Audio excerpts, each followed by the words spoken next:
ನಿರ್ದೇಶಕರಾದಂಥ Alvin ಅವ್ರನ್ನ ಭಾಳ ಹಿಂದಿಂದ ನೋಡ್ತಾ ಇದ್ದೀನಿ. ಭಾಳ ಉತ್ಸಾಹ, ಒಳ್ಳೆ ಸಿನಿಮಾ ಮಾಡಬೇಕು ಅನ್ನೋ ಒಂದು ಬಯಕೆ ಇತ್ತು. ಈಗ ಒಂದು ಪ್ರಯತ್ನವನ್ನು ಮಾಡಿದ್ದಾರೆ. ಅವರ ಪ್ರಯತ್ನಕ್ಕೆ ಶುಭವಾಗಲಿ. ಹೊಸ ಹೀರೋ, ಹೊಸ ಹೀರೋಯಿನ್ನು ಅವ್ರಿಗೂ ಸಹ ಇಂಡಸ್ಟ್ರಿಯಲ್ಲಿ ಒಳ್ಳೆಯ ಹೆಸರು ಬರಲಿ ಅಂತ ನನ್ನ ಆಶಯ. ಜೊತೆಗೆ ವಿಜಯ್ ಆಡ್ಲಿ ಅವರ ಸಂಗೀತ ತುಂಬ ಚೆನ್ನಾಗಿದೆ.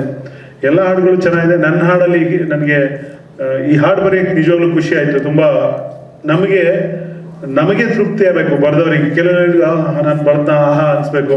ಆ ಥರದ ಕೆಲವು ಲೈನ್ಗಳನ್ನ ನನಗೆ ಇಲ್ಲಿ ಬರೆಯೋಕ್ಕೆ ಸಾಧ್ಯ ಆಯಿತು. ನನ್ನ ಬೆನ್ನ ಮಚ್ಚೆಗೆ ನಿನ್ನ ಮೇಲೆ ರೊಚ್ಚಿದೆ, ದುರುಗುಟ್ಟಿ ನಿನ್ನೆ ನೋಡ್ತಿದ್ದೆ, ಯಾಕೋ ತಿನ್ನೋ ಹಂಗೇನೆ ಅಂತ ಒಂದು ಲೈನ್ ಇದೆ. ಆಮೇಲೆ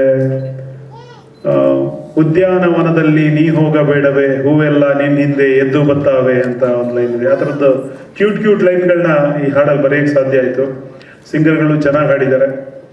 ಎಲ್ಲರಲ್ಲೂ ಒಂದೇ ಮನವಿ, ಇಡೀ ಕನ್ನಡ ಚಿತ್ರರಂಗದ ಪರವಾಗಿ ಏನು ಅಂದರೆ, ಯಾವುದಾದ್ರೂ ಸಿನಿಮಾವನ್ನು ನೀವು ನೋಡಬೇಕು ಅಂತ ನಿಮ್ಮ ಮನಸ್ಸಲ್ಲಿದ್ದರೆ ದಯವಿಟ್ಟು ಮೊದಲ ದಿನ ಅಥವಾ 2ನೇ ದಿನ ನೋಡಿ. ಮೊದಲನೇ ಥರ 100 ದಿನ ಓಡೋ ಕಾನ್ಸೆಪ್ಟ್ ಈಗಿಲ್ಲ, ಅದು ಬೇಕಾಗೂ ಇಲ್ಲ. ಯಾರಾದರೂ 100 ದಿನ ಅಂತ ಅಂದರೆ ಅದು ಸುಳ್ಳೇನೆ. ಅದು 100 ದಿನ ಅವಶ್ಯಕತೆ ಇಲ್ಲ. ಈಗ ಮೊದಲು 10-20 ಥಿಯೇಟ್ರಲ್ಲಿ ಬಿಡುಗಡೆ ಮಾಡಿ 100 ದಿನ ಹೋಗಿ ಆ ಸಿನಿಮಾದ ಲಾಭನೋ ಅಥವಾ ಬಂಡವಾಳನೋ ವಾಪಸ್ ತಗೋಬೇಕಾಗಿತ್ತು. ಆದರೆ ಈಗ 100 ಅಲ್ಲ, ಮೊದಲ 3 ದಿನ ಕರೆಕ್ಟ್ ಹೋದ್ರೆ ಸಿನಿಮಾ ಗೆದ್ದಂಗೆ. ಸೊ ನೀವು ಯಾವುದೇ ಕಾರಣದಿಂದ ಅಥವಾ ಯಾವುದೇ ಒಂದು ಅಪ್ರೋಚ್ ಇಂದ ಈ ಸಿನಿಮಾ ನೋಡ್ಬೇಕು ಅಂತಿದ್ರೆ, ಅಥವಾ ಯಾವುದೇ ಸಿನಿಮಾ ನೋಡ್ಬೇಕು ಅಂತ ಅನ್ಕೊಂಡಿದ್ರೆ, ಮೊದಲ 3 ದಿನದಲ್ಲೇ ಹೋಗಿ. ಮೊದಲ 3 ದಿನದಲ್ಲಿ ಥಿಯೇಟ್ರಿಗೆ ಹೋದ್ರೆ ಆಮೇಲೆ 4ನೇ ದಿನಕ್ಕೆ ಥಿಯೇಟ್ರಲ್ಲಿ ಸಿನಿಮಾ ಇರುತ್ತೆ. ನೀವು ಮೊದಲ 3 ದಿನ ಯಾವ ಸಿನಿಮಾ ಆದ್ರೂ ಅಷ್ಟೇ ಹೆಚ್ಚು ಕಡಿಮೆ. ಈಗ ತುಂಬಾ ದೊಡ್ಡ ಸ್ಟಾರ್ಗಳ ಸಿನಿಮಾ ಬಿಟ್ಬಿಟ್ಟು ಉಳಿದ ಎಲ್ಲ ಸಿನಿಮಾಗಳಿಗೂ ಇದೇ ಅಪ್ಲೈ ಆಗುತ್ತೆ. ಮೊದಲ 3 ದಿನ ನೀವು ಸಿನಿಮಾ ನೋಡಿದ್ರೆ 4ನೇ ದಿನಕ್ಕೆ ಸಿನಿಮಾ ಉಳ್ಕೊಳ್ಳುತ್ತೆ. 4ನೇ ದಿನಕ್ಕೆ ಸಿನಿಮಾ ಉಳ್ಕೊಂಡಿದೆ ಅಂದ್ರೆ ಆ ಸಿನಿಮಾ ಗೆದ್ದಿದೆ ಅಂತ ಅರ್ಥ. ತುಂಬಾ ಈಸಿ ಈಗ ಸಿನಿಮಾನ ಗೆಲ್ಸೋದು. ವಿಜಯ್ ಅವರ ಅಥವಾ ಆಲ್ವಿನ್ ಅವರ ಫ್ರೆಂಡ್ಸು, ಹೀರೋ ಫ್ರೆಂಡ್ಸು ಅಥವಾ ಯಾರೇ ಇದ್ರು, ನಿಮ್ಮ ಇಡೀ ಫ್ಯಾಮಿಲಿ ಫ್ರೆಂಡ್ಸು ಯಾರನ್ನಾದ್ರೂ ಎಲ್ಲರನ್ನೂ ಕರ್ಕೊಂಡು ಮೊದಲ 3 ದಿನದೊಳಗೆ ಸಿನಿಮಾ ನೋಡಿ. ಇದೊಂದೇ ಸಿನಿಮಾ ಅಲ್ಲ, ಎಲ್ಲ ಸಿನಿಮಾ. ಆ ಮೂಲಕ ಸಿನಿಮಾವನ್ನು ಗೆಲ್ಲಿಸ್ಬೋದು ಅಂತ ಎಲ್ಲರ ಪರವಾಗಿ ಕೇಳ್ಕೊಳ್ತೀನಿ. ಒಂದು ಸೆಕೆಂಡ್ ಓಂ ಶಿವಂ ಸಿನಿಮಾಗೆ ಯಶಸ್ಸಾಗಲಿ ಅಂತ ಹಾರೈಸಿ ನನ್ನ ಮಾತು ಮುಗಿಸ್ತೀನಿ. ಧನ್ಯವಾದ.